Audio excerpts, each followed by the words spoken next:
Trying to get a rollback catch. Man. Rip Battle back. Battle Kazemi. This may put him in rage. No wall. And Rip makes its way. It will be Rip versus Lin in the grand finals for EVO 2K10.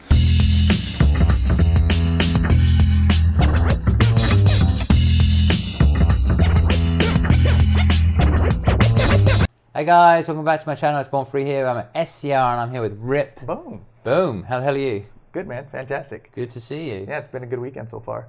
It has. It's been fun. Although, of course, I've just been doing interviews, so I've missed a lot of it. It was a good weekend. For Tekken, at least. I haven't watched much of anything else, to be honest. Tekken, so Dimebag was second and Jimmy Tran Tran won. So, for America. Yeah. There you go. Go America. All right, so let's talk about you, because we could talk about Jimmy Tran forever, I'm sure. I beat him. You beat him? EVO 2010. We can talk about that later, too. We'll talk about that. Let's start with the easy one. Okay. Rip. The name Rip. Yes. Tell me about, where does that come from? In high school, my band teacher, he said, he was going through like the attendance list, and he just got some names like, Ree. And I was like, raised my hand, and he saw me, and he just looked back, he's like, how about I just call you Rip? And I was like, all right.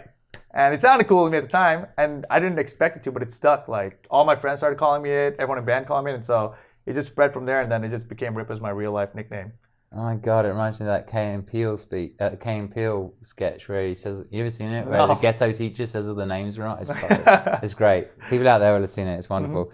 All right, so maybe we'll talk about a little bit about your history in fighting games. So when did you first get into fighting games?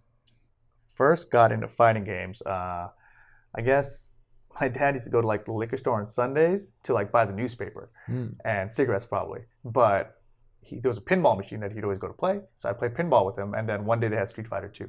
Oh, yeah, everyone had it, right? Or suddenly everybody had Street Fighter 2. Right, so it was like, that was my first thing. I was like, whoa, what is this? Street Fighter 2, and then it was like Champion Edition, Mortal Kombat 1 came out around that time, and so that was my introduction. That liquor store had kept on getting the new fighting games because that was the popular thing back then.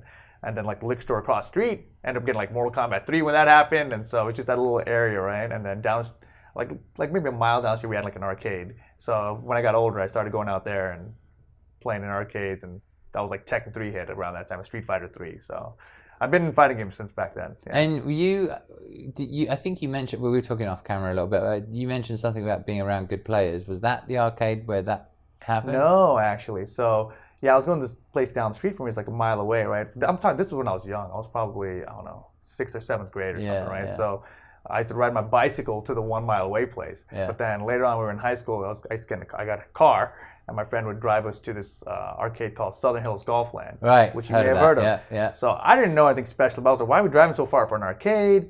And I'm going there, I'm playing these guys, and like these guys have like crazy win streaks. It was like Tekken Tag Tournament 1 around then.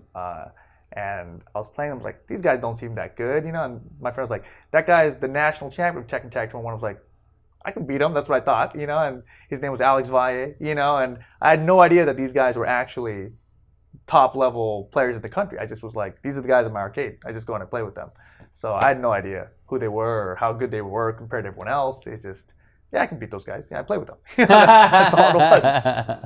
But that's kind of sort of how it happens, right? It's like the people who are around you is the level that you play at. Like that's what people constantly say is find people who can beat you so that you can come up to their level. Right. And sometimes it just sort of happens by accident that you happen to be in the same arcade as, same thing, Dimebag said the same thing, Ding, like, oh yeah, you know, I play with JDCRs at my arcade. Like, oh, okay, well that explains a few things.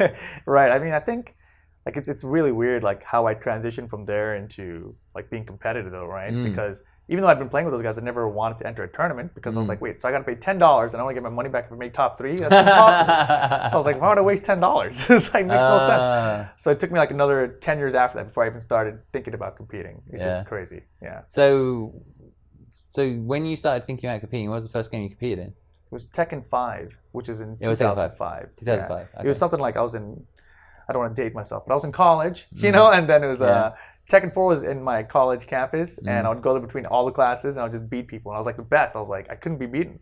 And there's like natural talent, or is that what you brought over I from brought in from years of playing the arcade, playing with my friends okay. who were also going to tournaments. Yeah. And then so you understood concepts right. and things. And so at that point in Tekken 4, I was just beating everyone. I was like, I'm pretty good. Maybe I should see how good I am because this new Tekken 5 got announced. Right. And that's when I was like, all right, I'm going to take this one seriously and see what happens. Okay. And so that's when I made the decision to really try. And then what happened? Things got crazy. The very first tournament I went to, I remember I got to the grand finals with Tom Hilfiger, who was the Tekken 4 champion from Southern California. And it was at this like really expensive place. It was like 75 cents per game. They were making us pay for it all. And it was only for a spot to win into like a regional qualifier. And the Tom Hilfiger guy, he goes like, hey, is there anything else other than like seeding for top 2? And the guy's like, no, top 2 both get seeded. He's like, all right, then I forfeit. And so he forfeited to me, so I won my first tournament ever, right? And back then, it was like they would post it on this website where you say like the placings of everything, and you see like Rip, Tom Hilfiger second, and everyone's like, "What the hell? Who's this Rip guy? He beat the Tekken 4 champion Tom Hilfiger." And Tom knew that would happen, right? He's a hilarious guy. Yeah. He kind of leveled me up later on.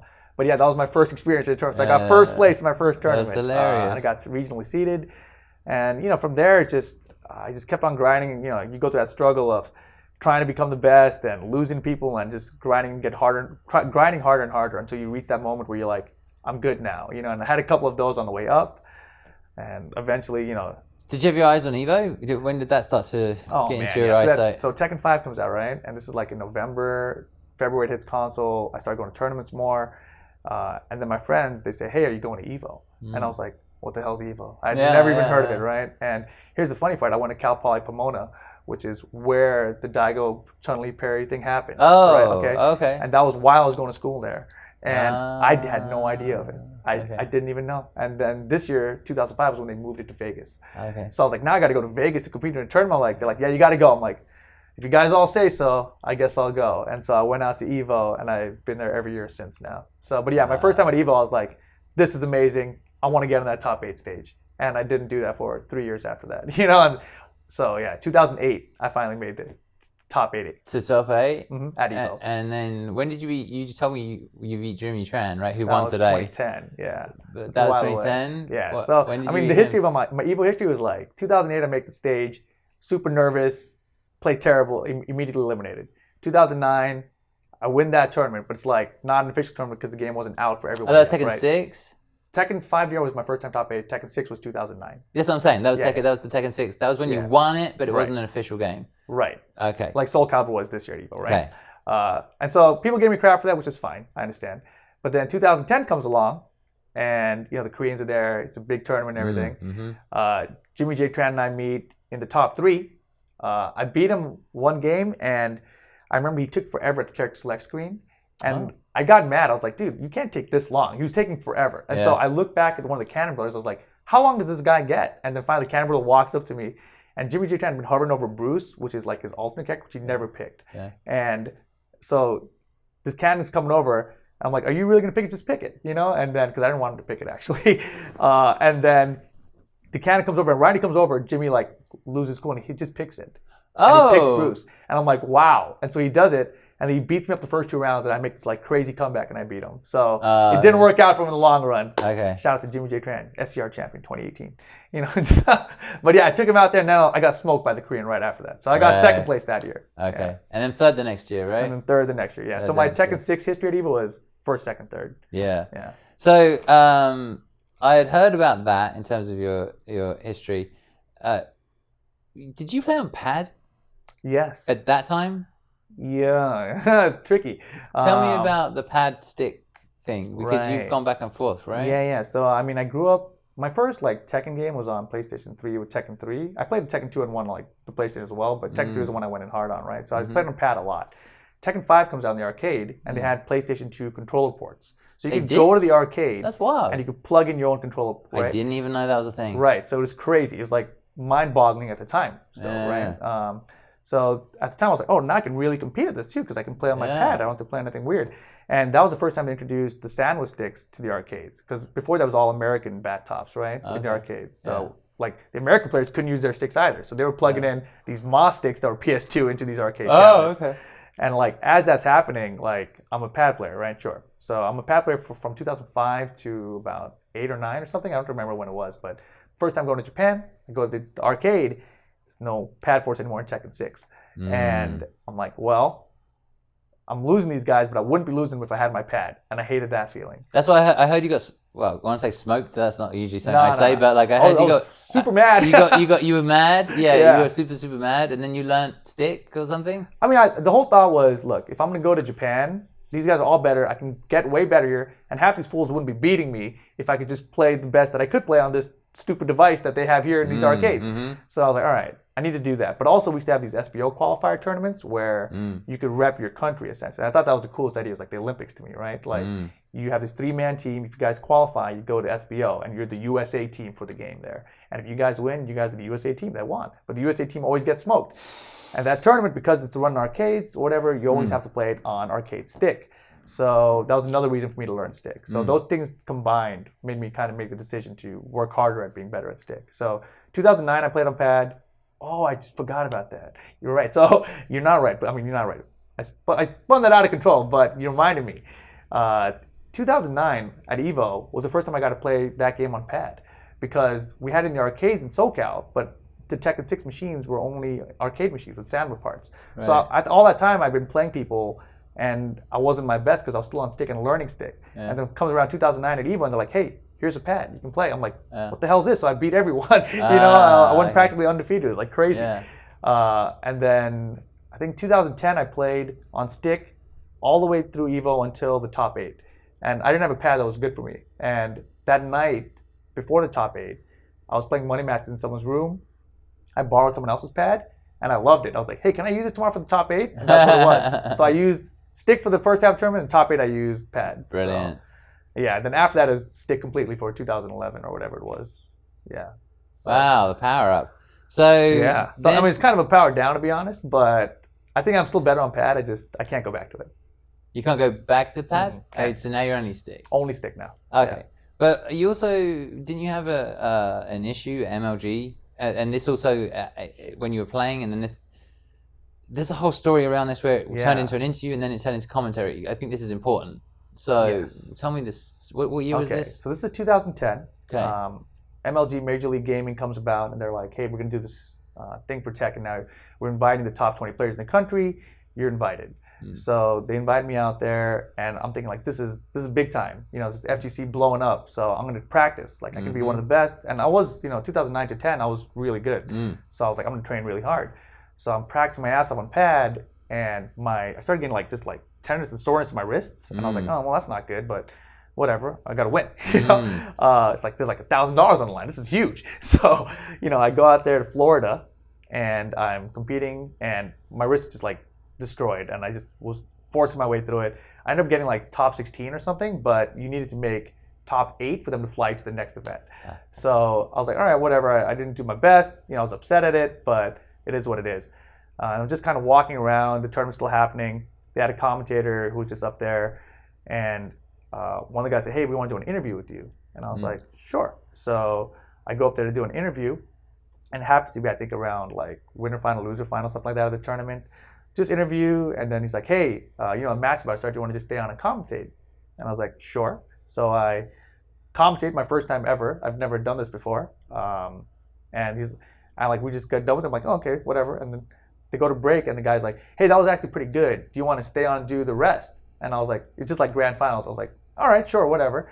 So I do that, and then immediately after, he's like, hey, that was really good. How do you feel about, becoming a commentator for us? And my first question is like, can I still play? He's like, no. And I was like, oh, well, let me think about it, And so they offered me money, They're like, we will pay you and fly to these events, but you cannot enter. Okay. And it was like this big moment. I was like, well, I want to play, but my hands are messed up. And this is not what I'm good enough at. Was that scary?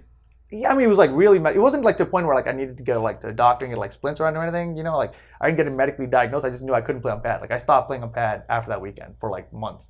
So you didn't overthink it too much, because I'd be like really worried. Oh no, I knew what it was. I knew I caused it. You knew what it was? I mean, I knew what it was in the sense of like, I was practicing too much and I was using my controller too much, so my wrists are getting messed up. So if I just stop doing that, it'll go away. And it did. So that's kind of how I self-diagnose myself. I'm the best doctor. I hate doctors. So I'll fix myself if I have to, right? So that's kind of what I did with it. And I decided, of course, to do commentary. So the rest of the year, MLG flew me around. I flew to like 4 or 5 different cities. It was like the craziest travel ever in my life, right? And 2010, man, I think that was also the year we qualified for SBO. I went to Japan. I also went going to France. So it was just whirlwind year. It's just crazy. I went to London, I think, that year as well. So you were a full-blown commentator that year. Yeah. I was still playing, too. I went back to playing. That was the year also I got second in EVO, right? So I started commentating, and I stopped playing, like, at the MLG circuit. But I could still play at other tournaments that weren't MLG. Okay. So, like, I obviously wasn't playing much, but I would practice for EVO and stuff. Just I knew to take it lightly. And that's why 2010 I played on stick. Okay. For that first half of that tournament. Right, that's what I thought. That's where I thought there was more to it in regards to going on stick and not going back to pad. That time is very convoluted, right? Yeah. So in terms of playing and commentating, what is that mix for you now? Where's the focus? Yeah, like, I mean, we were talking about it earlier, right? But like a year ago, it was a very hard choice, maybe a year and a half ago. But currently, it's very easy. It's just primary focus is commentary, and secondary role is playing now. Because the problem I'm having right now is I have too many things I'm commentating, right? It's just there's fighting games, right? Tekken, Street Fighter, Injustice 2, and then recently I've also started doing Arena of Valor, which is like a cell phone MOBA. It's like League of Legends on your cell phone. And then I've also recently started commentating PUBG. Oh my lord! Right. Wow. So, I did Broadcast Royale, which was just a couple weeks ago, and Arena of Valor. I did the World Cup at the Chinese Theater in Hollywood, which is like insane.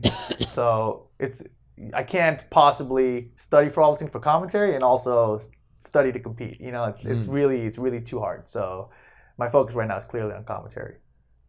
Okay, so with that in mind, and we'll come back to Street Tekken and talking about the new patch and all that sort of stuff, but commentary, I heard that you are particularly good at the big moments, right? Can you break down commentary a little bit? Because you guys... we were talking about it earlier, but we didn't do it in front of camera. You guys sort of talk to each other about your strengths and weaknesses, and then you play off of them. So maybe you could tell me a little bit something about your approach. I mean, I think that I think I am good at the big moments. Like somebody wins and I just take it and go like, oh, and Jimmy J. Tran wins, he's the SCR champion, blah, blah, right? Like those kind of things. But then also, I think I'm also just versatile. Like I can work with anybody. Like I can learn to feedback with someone very easily, and I think that's an important trait for a commentator. I don't know if that's one of my stronger traits or not, but there are definitely some commentary matchups that are still difficult for me, and I recognize them as soon as I get into them. Like, oh boy, this one's not going to go well. So, that sucks. For the most part, like when I get in those situations, I either take control or I sit out as much as I can. It's like somebody talks too much, or they're not saying stuff I want to talk to them about, or they're just not fun for me to be around, all those things are just not fun as a commentator, right? Because if you're not having a good time, then it's going to come across the commentary as well. So I try to stay away from that as much as I can lately. But yeah, I think the big moments are still my selling point. Like I used to be a lot more analytical in my commentary. But then what happened was when we started doing E-League, I started, I don't want to say dumbing it down, but simplifying it for people who don't even play fighting games, right? Just to get the major points across and being analytical in those smaller ways, essentially. Telling them what the big moments are and what they may not have seen at a really simple level, and explaining that concisely, right? So that was part of the challenge of doing E-League. And it was really funny because, we did E-League for Street Fighter 5 first, obviously, and then I had no idea if we were ever going to do Tekken, but I had the thought in my head, like, if we ever had to do Tekken, how the hell would I do this? Like, I really had no clue. So luckily we were doing this Wizard World Tour, and one weekend we did E-League, and we flew straight to a Wizard World event. And I was like, I'm going to try this out.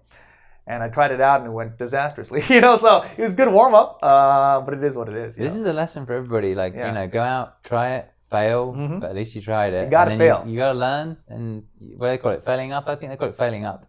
So, okay. Failing up, yeah. Failing up, or something like that. Embrace failure, I guess, in a way. But don't fail too much. I think it's good to fail as long as you're learning. Just don't fail and continue failing the same way repeatedly. Then you do something wrong. For the people out there who are starting out in commentary, I mean, I've got people in my head who I know of who are starting out in commentary, and I think they often start out with the analytical stuff. Right. What sort of advice would you give for people? Because everyone's different, I guess. So you can't. Everyone. You could give them specific advice, but do you have any sort of like broad kind of advice in regards to how they should think about getting better at commentary? I think that everyone has different flaws, so it's really hard to give generic advice on how to get better at commentary. I mean, an important thing is always to just keep practicing at it, right? So for me, one of the things that I noticed was I had a big downtime, right, between gigs, essentially, because MLG was like 2010, and we had like 1 gig in 2012 and 1 gig in 2015 or something. So there's these years that went by with nothing happening. And I remember we had to do these strong style commentary clips, me and Eris or something, and they would just send us the clips randomly while we were streaming, and they asked me to solo commentate it. And I hadn't done commentary at this point in like 1.5 years or 2 years, and I was like, and I tried to do it, and I was like, wow, I'm so bad, and I don't have anyone to bounce off of. It was so odd. So that was the moment where I was like, whoa, I need to do this again because I've forgotten how almost, And it's funny because at first I didn't even know how to do it, right? So you definitely need to keep practicing at it, keep working at it. The more you do it, the better you'll get at it, like anything else in life, essentially. Okay, that's good advice. Let's go back to the history, I guess, a little bit. Okay. What was your proudest moment as a player? Was it proudest moment as a player? That's hard. Was it the first as in T6 or? Man, that is such a hard question. Is it really? It actually is. So the one moment that stands out to me actually. So I had this match in 2011 at Evo to get into top 8, and it was me versus Genius, who was a French player, and they had this like French army behind them. And in 2010 I had gone to France, right? And we made it a ruckus there. Like we were beating all the Europeans. We only lost the Koreans out there. So we're better than Europeans back then. Currently, it's questionable. They might be better than us, I think, in Tekken at least. So basically that happens, and they got this French army behind Genius, and I lose the first game. And two of the guys that I went to France with that previous year, Bronson Tran and NYC Fab, they see me lose, and they hear all these French guys yelling in French behind me, and they're like, "Oh man, this is America!" So they come over, they start like riling up the U.S. crowd, and so there's this huge crowd that gathers behind me now, right? And I just start beating them up. And it was tied up, And then I stand up and I just do like the Hulk Hogan ear thing. And like everyone got like really behind me, and then of course it goes down like the final round and everything. And of course, I barely win. I should have lost. I really should have lost. But I beat them and I make it in the top 8. I think it was winner's side of the bracket. I don't remember. But I make it, right? And everyone's like celebrating, was popping off, and I'm super happy. And I remember I just had to walk away, like because I was getting teary-eyed and I didn't want anyone to see. So like I've never told anyone this. So I walk immediately out and I just like called one of my friends because I was like so happy that I made top 8 every year at Evo, because I knew Tekken 6 wasn't going to come back for another Evo after that. And I'd known at that point, like, I did it. I'd made top 8 every year at Evo for that game. So you got teary-eyed and you went outside and you called your friend. Yeah. And this is an exclusive. Yeah. No one's ever heard this story. Right. And so I think, like at the time, I didn't know I was going to make top 3 even, right? So at the end, it ends up being I'm top 3 every year at Evo, right? But at the time, it was just like I made top 8 because before that, my goal was just make top 8 at Evo. Yeah. And then. But that crowd really helped you? Oh, of course. Like, I don't know. I don't know that feeling. I've never had that feeling. I love it. Yeah, that's why like I usually don't play with headphones on when I'm in tournaments. You feed off it. Okay. I feed off the crowd. I really do, and it's so fun. And there's like great pictures. Carface back then was like coming up as a photographer. She took these great shots where I remember Carface. Yeah. So she took these shots facing the players, which was so smart. Like, why would you take it facing the game? Take it facing the crowd. So she was one of the first people to do that? I mean, like at the time, I'd never seen much of that, and so. You just see this entire shot when I win, and it's like I'm doing this like fist pump, and you see all the Americans like cheering, and all the French people look sad at the same time. It's really a beautiful photo though. Wow. I forget. I think it might be like my Facebook banner profile. I don't remember. It's what a somewhere. beautiful moment. It really is. So I think that might be my proudest moment. Well, talking of beautiful moments, I actually want to ask you about historical matches, and you've probably got a few, but if you could just maybe pick one. This weekend for me has been a lot about history because 20-year anniversary of Daigo and Valle Street Fighter. Alpha, and it got me thinking about this question, which is, do you have a favorite historical match which doesn't involve you, that people who are into Tekken or getting into the fighting game scene should go watch? Because there's always those matches where you're like, you never seen this one from like 2009 or 2002 or whatever? Like, is there a match out there on YouTube which someone should go watch, and why? There's got to be a ton of them, right? There's got to be a ton. I mean, my memory is terrible is the problem. Like the guy, I don't know if you know Ricksta. Ricksta is like the man. If you ask him stuff like this, he'll bring up like 30 matches, right? But for me, the one that's standing on my mind currently is just Knee versus JDCR from Rev Major last year. Oh. Like, see, because that's the one that's current in my mind, right? So I'd have to like really dig to think about. Was that the one where they shook hands afterwards? Yeah, exactly. All right, guys, you should go watch that one because there's some lore there as well, which I had to find out before I interviewed JDCR. Had to be aware of at least. Yeah. And that's some pretty dope. Good match. That's some interesting drama. Especially with the lore. Yeah, with the lore. Yeah, go look it up. All right, so at the moment, how are you feeling about T7? I'm calling it T7. I don't know if that's how Tekken 7, right? Yeah. How are you feeling about the game? Well, let's talk about the patch. There's a patch, right? Yeah, so do you think the patch has been a good patch? And what do you think?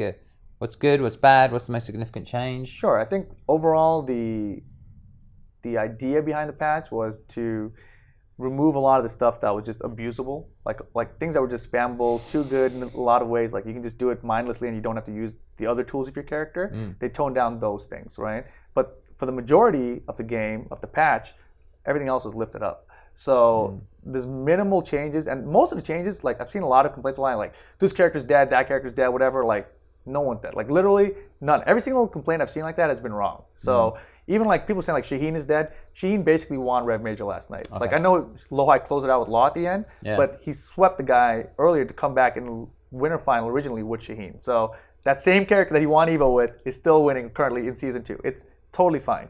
But yeah, I think that's the idea behind the patch, and I think it's fantastic. It's the first time I've seen a fighting game developer patch their game this way, where they kind of left the top tier as is, and they kind of tried to bring up everyone else. Oh, they did? I think they may have overstepped on a couple characters and made a couple more things now, or new things that are now abusable and spammable for other characters that weren't there before. Yeah. But if anything, it's just going to make us see more of those characters in tournaments, show up in top 8s, and make Is there anyone who's sort of unplayable, unviable? No.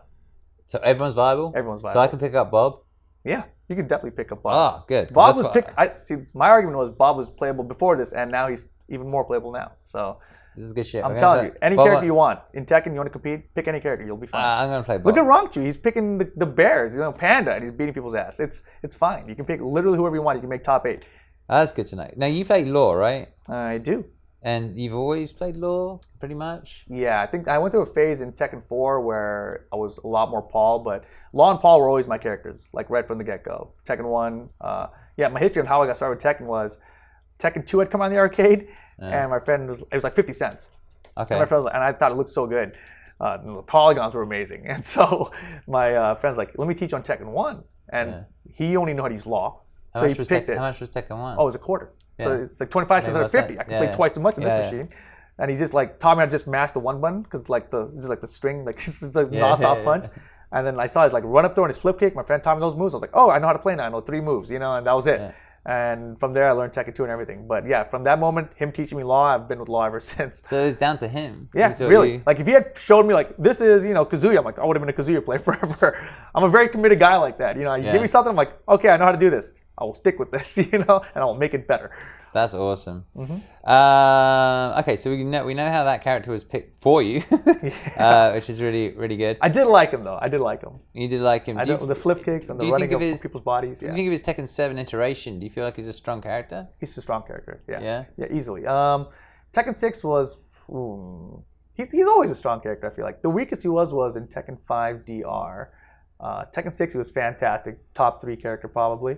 Tekken 7... There's been multiple patches. He's been like up and down in there, but the meme is that he's top 3 because Jimmy J. Tran said he was. I disagree with that. I think he's probably like top 7-ish, maybe top 5. Okay. Currently, it's hard to say because I don't know where all the other characters are in season 2 yet. Yeah. Like since a lot more characters coming up, I think Law is also better than he was last season. So, and I don't think they brought down many of the top guys. So he might be a solid top 5 now. Okay. Yeah. So. Let's talk more generally about the scene. Where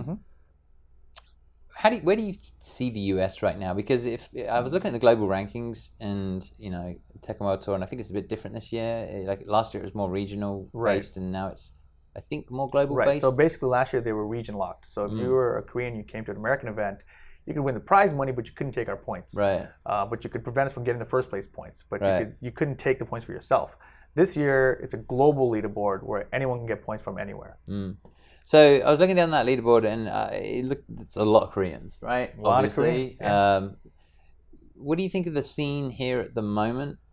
Where do you think it's at in terms of, I guess US, Europe, and what do you think it needs to do to, I don't know, get to the Korean level? That is a good question. That's not where I thought you were taking it. But yeah, okay. So I think to start off, the Europeans and the Americans now are basically even. Okay. I think that US still probably has more higher level players overall. Like I think we barely edge out EU now, but it's really not by much. Like I think like you put them in tournament setting, 5-on-5 best versus best, USA should win. Okay. Maybe not, but I think they will win. And then after that, it's probably like Philippines, Japan, and Korea on top. I think that's my order going up. Okay. Yeah. And then the second part of that question is, what do we? I say we. I live here. Yeah. I lived here for 12 years. Yeah. What does the US need to do? Like, what do US players need to do? I mean, even if you're not, I don't know. Like, it feels like it's very regional. So yeah. I mean, do you all need to fly out and just live in Korea to get the to get that I am play wrong. time? Okay, so the way I'm gonna answer this question is like this. In 2011, I went to Korea for Tekken Crash. Right, they have a TV show there. Yeah, right? yeah. So I got to be on the TV show and everything. I played, I got my ass kicked, but the whole week I was there, I lived literally like a quarter block from Green Arcade, which is their main arcade back then. And every day I would just wake up, go play Tekken, eat some food, play Tekken, go back. I did that for an entire week. Wow. And it was great, and when I came back home, I decided I'm done competing with Tekken because there's no way I can be the best in the world unless I'm living there. Right. Okay. Right? And so the difference between then and now, though, is that netcode was trash back then. Right. Tekken 6 was unplayable online. Now we can at least play online. So there is hope now. And the thing that's been holding us back is that the game was released to them earlier. Right? That's true. Yeah. It definitely matters when you have like 2 years lead time, right? I mean, obviously it's not going to be like, all right, well, not all of us could have been Knee, right? Knee is still a special player on top of his whole head start that he's had over us, right? So now with season 2, the game's rebalanced, but it's still mostly the same. Like the majority of it's the same. So it's really not going to give us that much of a swing, but it does help us a little bit. I think that in the next game, if they release it globally same time like they did with season 2 here, I think USA will do better immediately. Okay. Yeah. So still suffering a little bit from being 2 years behind, which is a long time in a game. And then as the netcode gets better, that's helping more for you guys because America's a big place, and yeah. Yeah, all right. I mean, you can see like now the game's been out for just over a year on console, and Americans are beating more Koreans now, right? So so it's like we've had the game it's a now good for a trend. year. The trend is good. Yeah. The trend is good. The trend is up. All right, cool. All right, I want to ask you this a bit more random, but I've been throwing this question around. What is your FGC unpopular opinion? You probably have a lot. I have a number, but just give us one. Urian was never that good. Urian was never that good? He was never that good. People were just dumb. What's another one? Tier list or whack? I mean, I feel like that's a good one. Yeah. People should know this, but tier lists are primarily for people to make excuses when they lose. Like, the reason I lost is not because I suck, it's because you have a higher tier character than me. That's all. It's the most bullshit thing I've ever heard. Well, it's also, tier lists are, I had this conversation with somebody else, I think it was Kami, and tier lists are affected by the players who decide to put the work in. So, the tier lists are designed to be like, oh, this is Takedo with Akuma. Right. Okay, so what if we took Takedo out of the mix? Who would be winning with Akuma? Would anyone be doing that? I don't know. I don't know the answer, but would they be doing it at the same level with the same consistency? Right, and then would Takedo drop or would Akuma drop in the tier list, to the next tier down? Right. Because there's so much less Akuma winning? I don't know. Yeah. So yeah, it's a great point. And tier lists, they've bothered me since I've heard about them. I was like, what's the point? It's in theory, on paper. It helps you rebalance the game maybe. But I think the way Tekken's done it is they just look at usage data. Literally a lot of metadata, like what moves are people using? What's the most frequency of all those moves, etc. And they look at all the data and say, all right, everyone's using this move, so we're gonna nerf it. Everyone's using none of that move, let's buff that. And that really looks like what they did with Season 2. Okay. So I was going to ask you, actually, going back to Tekken, I was going to ask you, usually I ask players about training because and I always do try to get as much information for the people watching because they want to know how to be really good. I want to ask you a slightly different question because I think Tekken 7 is bringing a lot of players in. So how would you start? Like if you were beginning Tekken, what sort of things would you focus on in either in the game or in training in the game or when you first start playing? It's such an interesting question because James Chen has been raging on Twitter again about yes. Well, one of the things that I've noticed about Tekken, I think is really weird, but I've noticed that there are these people who struggle with it and are like, this is such a deep game, I can't do it. And then all of a sudden you got these young guns who just appear from nowhere and like, hey, I'm just having fun with it. And I'm like, killing everyone. And so I don't get that. Yeah. But I don't know what it is. I don't know what separates those two classes of people, right? No idea. But I mean, one of the things you got to practice is movement. Movement is very important. Tekken. It's not as straightforward as a 2D game, right? 2D game, you just hold forward, you hold back. You got these dashes in 2D games, but you don't got to cancel them or anything, right? They're just dashes. You can jump. It's very straightforward. But in Tekken, you got to do like backdash, cancel, backdash, cancel, backdash, cancel, back. And that way you can increase your movement speed forward and backward, right? They've simplified it a little bit, actually. The Tekken team has taken steps over the last few games to make these safer to do now for a newer player. Before, it was even more complicated.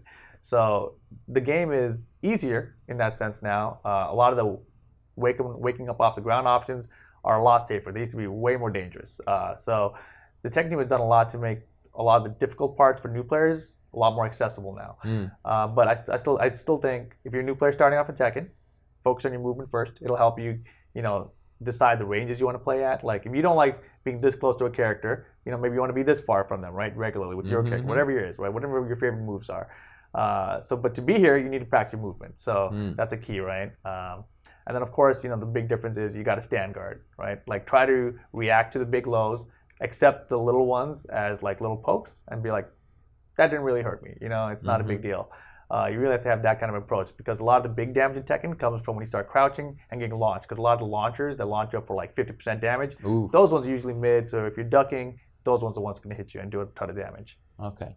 All right, a little bit of advice there for people starting out. Yeah, that was actually for me. So when I watch it, when I watch it back in the edit and start playing Tekken, I know what to focus on. Yeah, I mean the thing's like James, his big complaint was that there's too many strings and everything, right? He doesn't know when strings end and when they begin, and so he's always hesitating the whole time.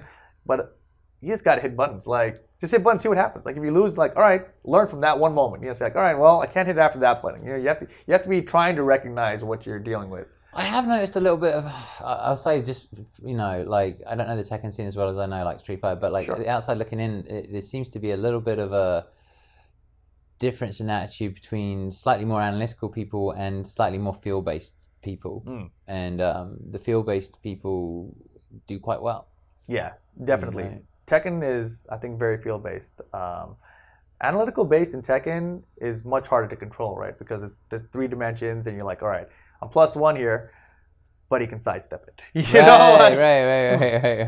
How does that work? Yeah. And then, but he can sidestep, but I have a homing attack. Yeah. So my home attack will track his sidestep. I'm just seeing that meme right now. You know the meme with all the numbers and stuff? Like, Exactly. That's some wild stuff. Okay, so let me ask you about, you ever felt pressure? You said you can feed off the crowd. You ever felt pressure or stress? And if you're in that situation, how do you deal with pressure and stress? It's so even in commentating, do you, like nerves? Like, I don't know that I've ever had commentary nerves. No? I don't think so. Not even on E-League in front of the crowd or anything. Pre-commentary excitement? No. I don't think I've You got to have ever something, had haven't that. you? You got to have a little energy about you, surely. No, it's just we just go out and do it. You're just fine? Yeah, Okay. For whatever reason, I don't have an issue with that. What about playing then? You ever felt like pressure in playing and you're like, I need The weirdest one was, this is so odd. So when I first started going to Evo, like my group of friends were really supportive. We'd always like, hey, your pool's at 8 a.m. All right, we'll come down and cheer for you. You know what I mean? Like that was a big thing for us because we all sucked back then, right? Yeah. So we'd always do that. And then fast forward like 6 years, and we're like, whatever. What time's your pool? 8 a.m. Hell no, I'm not waking up for you. Like, I'm sleeping, fool. My pool's not till 2 p.m. So that's kind of how things are nowadays. And I remember it was in Tekken Tag 2.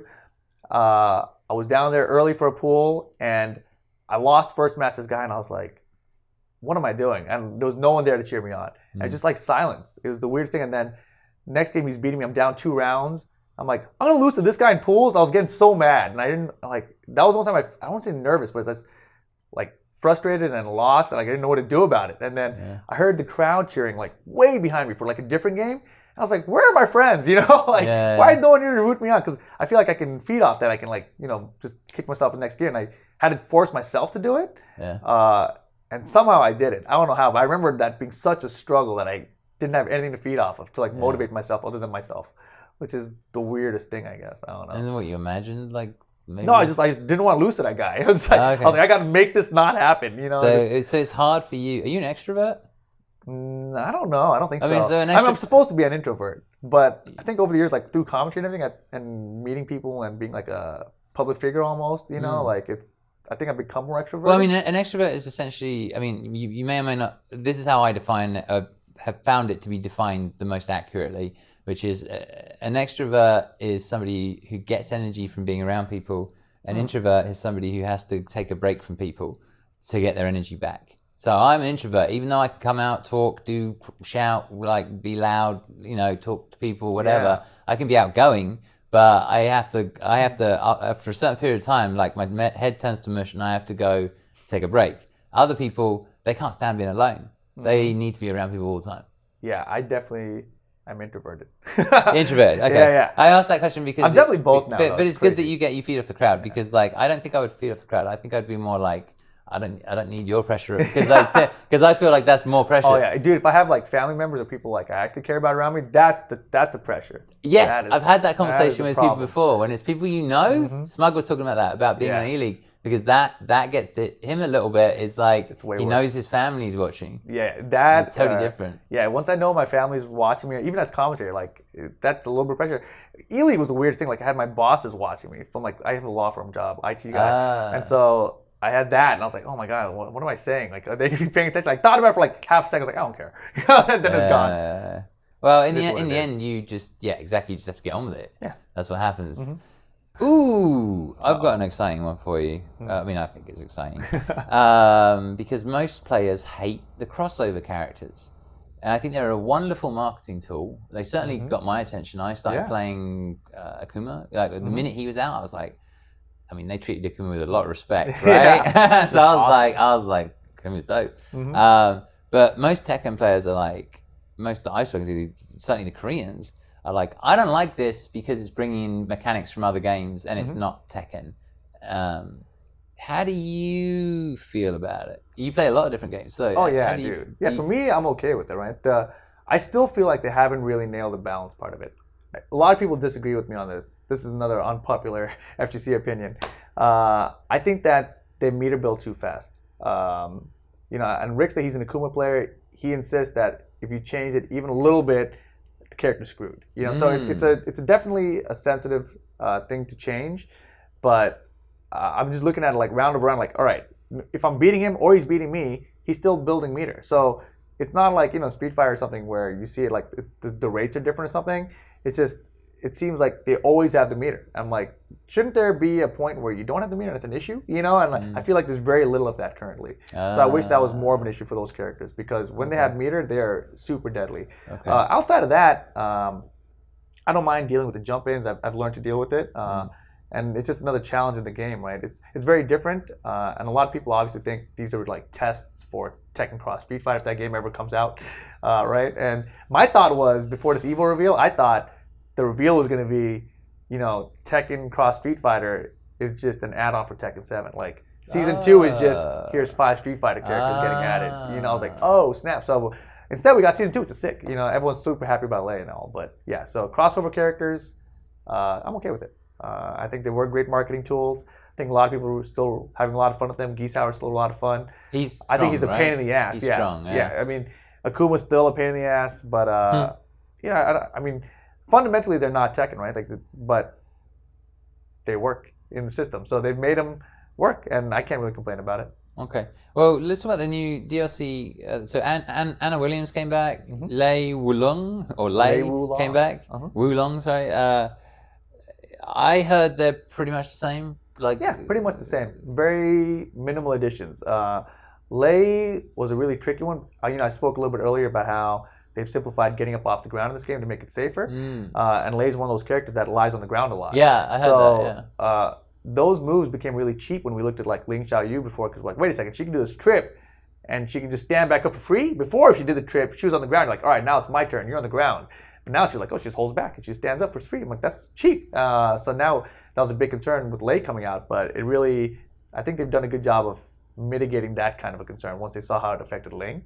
And same thing with Eddie as well. So I think they're aware of it. But yeah, overall, those two characters are very similar to their old counterparts. Okay. And Negan, was your mind blown by that one? I'm not a Walking Dead fan. So for me, it's just like another guy. I was just like, oh, okay, well, cool. I'm glad some people are super hype about it. There's definitely a lot of people who are super hype about it. There's a scene that you can just watch in isolation and you'll understand the character. All right. Is it something about pigs or something? No, it's to do with his baseball bat. All right, cool. Which has a name. That sounds exciting. I like baseball. I mean, it depends how kind of. It's pretty gruesome. Yeah. But it's quite wild. I mean, when they brought in Noctis from Final Fantasy, that was kind of interesting because they're bringing in a non-fighting game player, and then all of a sudden it's like you got a fucking TV character. So I as a marketing coming out of a marketing background, advertising, I'm like, this is pretty cool. Like, it's interesting, I think it's very unexpected for everyone. And I guess we'll see what happens with gameplay and stuff like that. But I mean, Namco is screwed now, right? Like, what are they going to reveal at EVO next year? Well, I have no idea. Sorry, my alarm went off for something else. Yeah, they're screwed next year. Well, that's another conversation, right? Yeah. That whole day is becoming it's the new E3. So it's like Sony won or Microsoft won, and now it's like Namco won or Arxis won or Capcom. It's that's such an odd day now. It's really but you're right. It's like, what are you going to reveal next year? I bet you it will be I don't know. It'll probably be like some real person. It'll be Rip.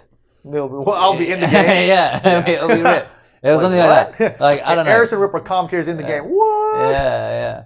All right. So, are there any characters? I mean, you've always been a lore guy and a pool guy, so those are your characters. But are there any characters that you feel like have not come into this game yet? Legacy characters that you're like, that'd be a nice character to come back? mean, my three that I think are going to come back are Julia Chang. Oh, I think I have too many now. Julia Chang, Ganryu, and Marduk. Those are three I think they're going to bring back for season 2. Because there's 3 more characters still coming, right? What's that based on? I assume they're legacy characters, all 3 of them.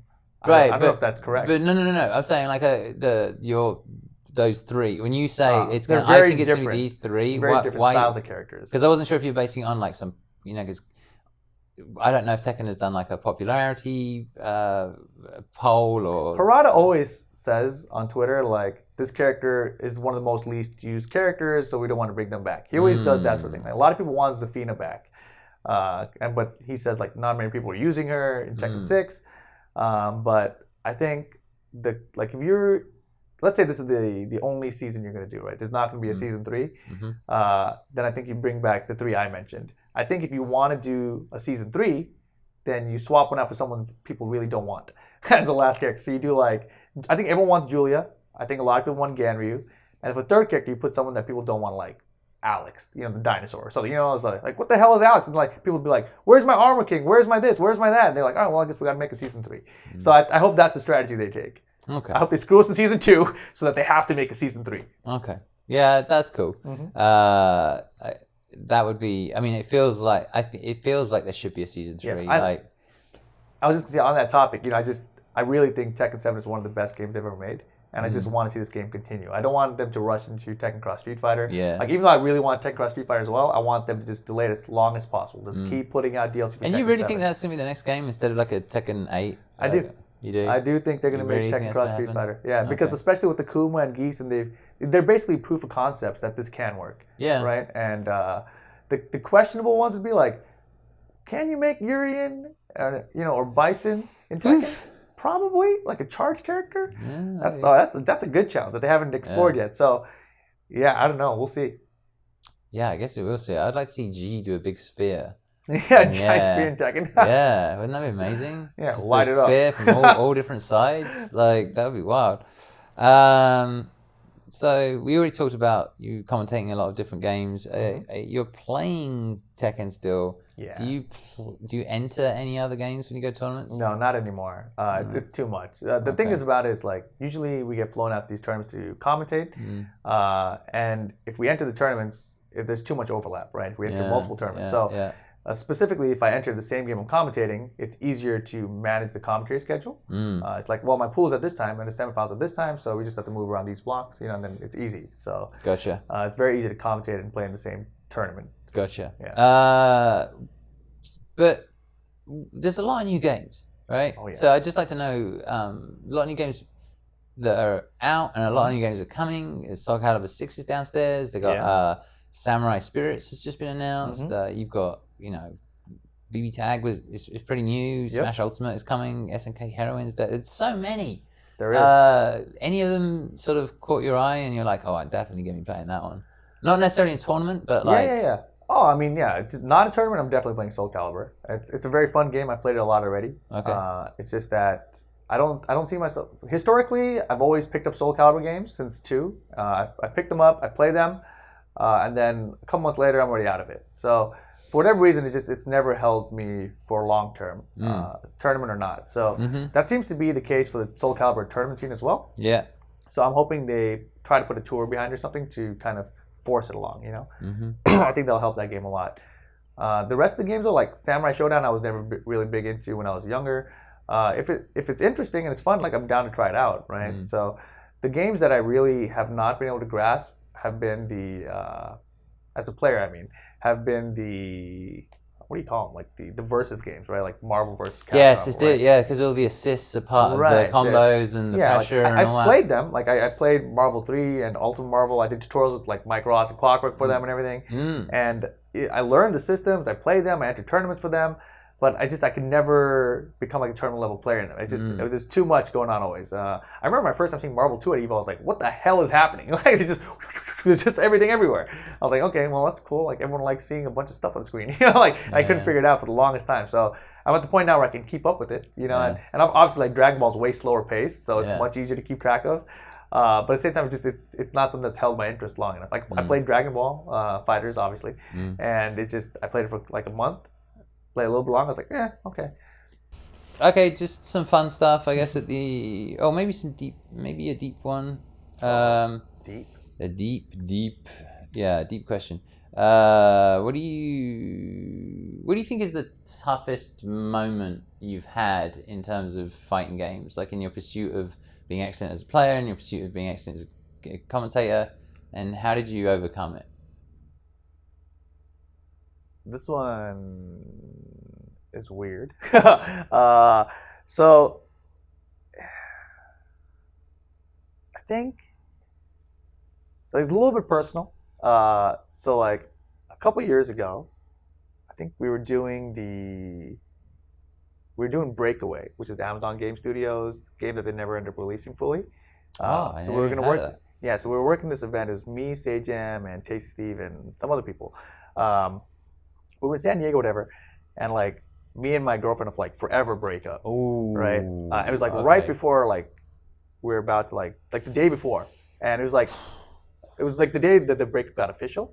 So I was like really angry, and I remember. Oh, you angry? That was your response? Your anger? Yeah, I was super angry about that. And so, we had like broken up like maybe a couple months before that, but like that was when it became like official, right? Okay. So that was like super angry, and I remember just being really pissed, and I tweeted something, I don't remember what it was, and then Steve like texted me, he's like, you want to talk, whatever, and I was like, that was cool, we talked, but since then, like that relationship was forever, it's like over 10 years, it's like super long, and then it just seemed to be like that part of my life was going down, but then all my commentary stuff was going up, because right after we did this Breakaway event, it was like massive, we were in this like amphitheater hall, we had like a camera like pan over us from second floor to first floor, it's like this huge event.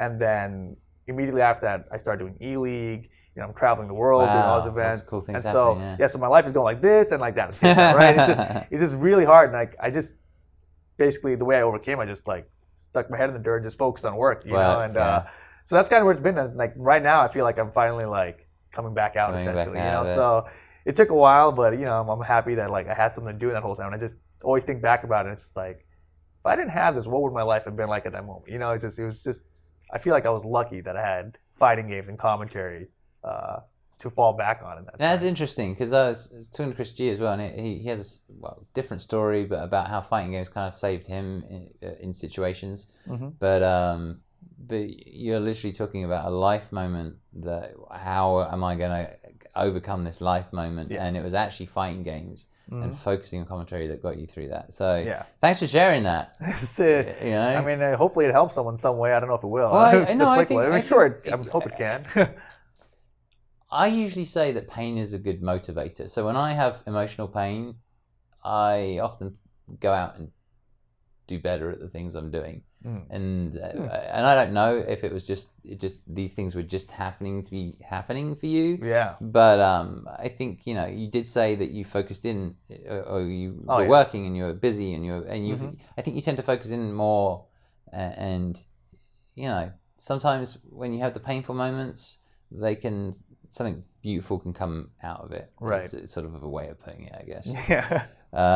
All right. So fun questions now. We'll lighten the mood a little bit. So you playing any fun video games outside of? Are you a video gamer?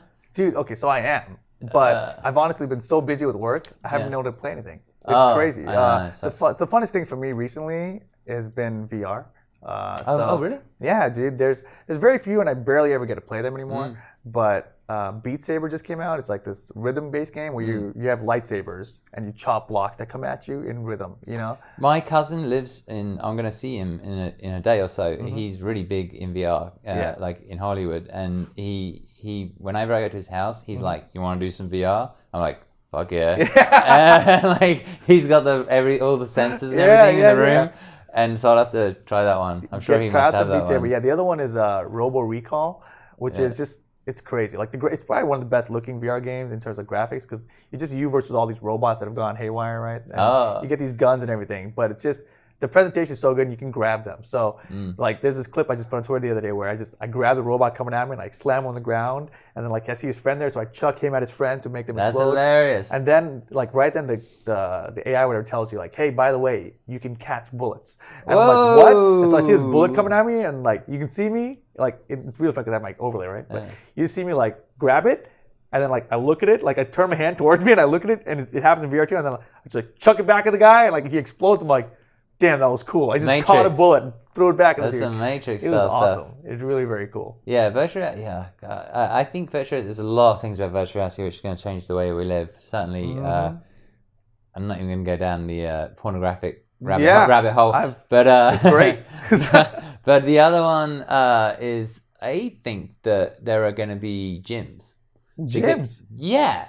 Because have you ever been on the thing where you walk? Treadmill? No, well, it's kind of like a treadmill, but the virtual reality one. Oh, the virtual reality one, yeah. You know, where you walk and you have a gun. And you have a gun? Yeah. You think that's going to be a gym? Oh, that'll make let's go to the gym to go like MMO, let's go play Call of Duty at the gym. I don't think that's going to happen. I can't imagine that being real. I think it will, because that's the thing about VR that's so exciting to me is like, there's these crazy ideas that could be possible and also seem absolutely insane, you know? But I just think that people would I used to think that about exercise, like, because I run, I hate it, it's boring. But if I'm in a football match and I want to win the football match, I'm talking about soccer, sorry. Then I'll run a lot. Oh, okay. You know, because I want to win. So if I'm in a Call of Duty match and I want one of these things which I can run, you better believe I'm going to be running because I want to win. I think you're right. So, I hate to say it, but I think you're accurate. I can see this being in like gyms. Like you have a 24-hour fitness membership, go use the VR treadmill. You know, like you can just jump in there and play a game. Yeah, that could definitely be the future. Yeah, the thing I want from VR that they're probably working on that's not done yet is just live sporting events where you can just pick your seat, or you know, so you don't have to go there. You just be like imagine if you watch like a UFC fight, and instead of sitting there and looking through the octagon, how about each of the corner of the octagon at the top is a VR camera, so you can just watch it from the top of the camera and just look around. That's a lot of money there. They must be working on that. That's a lot of money there. Right? Yeah. Wow. Yeah. And then you can replay it from wherever you want. You see something. You see like something. I'm holding a. You see a punch. you see someone punch someone. Yeah. Okay. That's really wild. All right. A little window into your life outside of video games. Are you? I mean, is it too busy? Like it's just like because you said you got a job. I was surprised you said that because I think of you as one of the group who can live off of this. Yeah. Okay, so I am one of the group who could live off this, but I've had this like my history with this is kind of long. It's straight out of high school I got this job when I was going to college. It was like a part-time IT guy. You know, I was getting paid like something like $10 an hour because I was like, wow, it's a lot of money. It's more than I was making at Knott's Berry Farm. So that was the thing. Right? I was like, yeah, I know how to work with computers, and they just kind of hired me out of like, I think this guy knows what he's doing, but we don't want to pay him a lot. So let's see what he can do. And then I proved myself, and I've just kind of moved up with them since then. I went and got a degree in programming. Went off became a programmer for a year in 2008, and then the recession stuff happened, so I got let go after I got a raise. And that's when I started my YouTube channel. Happened to land a commentary in 2010, and then I somehow also transitioned back to this part-time job again. It's just a random coincidence when I got laid off from the programming job. So I just kind of kept it, but it's a situation where I do most of my work remotely, and I work maybe 4 hours a week or 4 hours a month sometimes. Is that all? Yeah. Okay, that doesn't sound like a job. That's what are you not a talking job. about? So, what other things do you what other things do you do for fun? Just do you exercise? I mean, exercise isn't fun for me, No, but it's like, not fun. do you watch movies, manga, anime? Right. Yeah, there's a lot of stuff like that, I guess. What do you? So I'm into wrestling. Wrestling's actually how I got into commentary. That's actually where my commentary background comes from, which is bizarre. But yeah, I love wrestling. I'll binge on Netflix a lot. Some anime, manga, like I'm not really into it, but if somebody gives me a recommendation, I'll go check it out, sort of deal. Like a lot of the bigger TV shows, like Game of Thrones, I recently just watched. I'm all caught up in that now. Stuff like that. I used to love 24 back in the day. Other than that, like physical activities, I do dragon boating every summer. It's a Chinese paddling sport, 20 people on a boat, sort of deal. What? So, yeah. What's it called? Dragon boating. Okay. So you're in a boat with like 20 people, you're paddling, it's a race. Oh. So you're racing against like 6 other teams at a time. I do that every summer as long as the race day doesn't overlap with Evo. Okay. So there's been many years it's overlapped. I've been doing that for like 20 years now. Cool. So I do that in the summers. I go to rock climbing gyms sometimes. You're one of them, the old rock climbing guys. I mean, I'm terrible at it, so I'm not one of them. Yeah. I look at them, I'm like, those. I always see them in the gym, and I'm like, should I do that? Or have you tried it? No. It's hard. Like I don't even do the ones with the rope. I know, it looks hard. I don't do the ones with the rope. Like I just do bouldering, which is you don't have to do a rope, so there's nothing you do. You just go in and you get on the rocks and you just climb it, right? So it's a lot simpler but hard as hell. So anyways, that's kind of my life. I play guitar, but I suck at it. So I play this game, Rocksmith, to teach me how to play guitar. Oh. But I have no time to do it, but I want to do more of it. So gamification of guitar. Bang. Okay. A lot of gamers seem to love instruments because I think there's a big link there between like cadence, the rhythm, the repetition, something about that, and combos. There's a lot of Des. I think there probably Des does music. Sonic Fox is an accomplished musician. Like crazy stuff. Yeah, I started in band. Well, there you go. See, I'm always finding this link every time. One last question before we go.